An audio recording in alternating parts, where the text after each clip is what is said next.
এই মেয়েটি জানতো যে তার বান্ধবী গর্ভবতী, কিন্তু সে ইচ্ছা করেই নিজের বেডটি তাকে দেয়নি। তার বদলে ট্রেনে উঠেই মেয়েটি এক বয়স্ক মহিলার সাথে নিজের সিট বদলে নিল। আর মেয়েটি যা ভেবেছিল ঠিক তাই হলো। যখন বান্ধবী ফিরে এসে দেখলো মেয়েটি সিট বদলে ফেলেছে, সে ভয় পেয়ে গেল এবং তখনই বলল সিট আবার বদলে নেওয়ার কথা। আসলে বান্ধবীর আগে থেকেই এক পরিকল্পনা ছিল। সে চেয়েছিল মাঝরাতে ইচ্ছে করে উপরের বেড থেকে পড়ে যেতে, যাতে তার গর্ভপাত হয়ে যায় এবং সব দোষ সে মেয়েটির ওপর চাপিয়ে দিতে পারে। কিন্তু এবার মেয়েটি সব বুঝে গিয়েছিল, কারণ তার আগের জন্মের কথা মনে ছিল। আগের জন্মে সেই বান্ধবী তাকে ঘুরতে যাওয়ার কথা বলে ডেকেছিল, কিন্তু স্টেশনে যাওয়ার আগেই মেয়েটির বয়ফ্রেন্ড তাকে আটকে দেয় আর একটি টিকিট দেয়। তারপর সে বলেছিল, আমি 3 দিন লাইনে দাঁড়িয়ে এই নিচের বেডটি নিয়েছি, মনে রেখো কাউকে এটা দিও না, এমনকি তোমার সব থেকে ভালো বান্ধবীকেও না। এরপর ট্রেনে বসতেই বান্ধবী অজুহাত দিতে শুরু করলো। সে বলল তার শরীর ভালো লাগছে না আর তার নিচের বেডটি প্রয়োজন, কিন্তু মেয়েটি মানা করে দিল কারণ সে তার বয়ফ্রেন্ডকে ভয় পাচ্ছিল। কিন্তু মাঝরাতে বান্ধবী উপরের বেড থেকে পড়ে গেল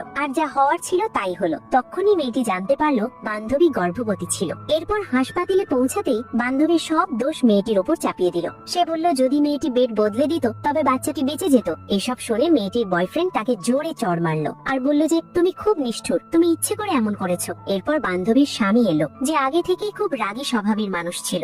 এরপর বান্ধবী কেঁদে কেঁদে বলল যে মেয়েটি তাদের বাচ্চাকে মেরে ফেলেছে। আর মেয়েটি কিছু বলার আগেই সেই লোকটা তার গলা টিপে ধরলো এবং তাকে মেরে ফেললো। আর মরার সময় মেয়েটি বুঝতে পারলো এই সবটাই একটা ষড়যন্ত্র ছিল। বান্ধবী আর তার বয়ফ্রেন্ড চেয়েছিল যে মেয়েটি মারা যাক, যাতে খুনের দায় স্বামীর উপর পড়ে এবং সে জেলে চলে যায়, আর তারপর তারা দুজনে শান্তিতে একসাথে থাকতে পারে। কিন্তু ভাগ্য মেয়েটিকে দ্বিতীয় সুযোগ দিল। পরের মুহূর্তেই সে আবার সেই সময়ে ফিরে এলো যখন সে ট্রেনে উঠতে যাচ্ছিল। এরপর আগের জন্মের স্মৃতি নিয়ে সে ঠিক করলো যে এবার সে চুপ থাকবে না। তখনই তার নজর এক বয়স্ক মহিলার ওপর পড়লো, যে কারোর সাথে ঝগড়া করছিল। মেয়েটির মাথায় তৎক্ষণাৎ একটি বুদ্ধি এলো। যখন বান্ধবী ফোনে ব্যস্ত ছিল, মেয়েটি নিজেই গিয়ে মহিলার কাছে বলল, আন্টি এটা আমার নিচের বেড, আপনি এখানে চলে আসুন, আমি উপরে চলে যাচ্ছি। মহিলা বললেন, অনেক ধন্যবাদ মা, আজকাল এমন ভালো মানুষ খুব কমই দেখা যায়। এরপর মেয়েটি হাসি মুখে বলল, মনে হচ্ছে আমাদের মধ্যে বেশ মিল আছে, চলুন আমরা নম্বর বিনিময় করি। এটা শুনে মহিলা খুশি হয়ে গেলেন। তখনই বান্ধবী চলে এলো আর বলল, আমরা দুজন তো ওপর নিচ বেড়েছিলাম তাই না?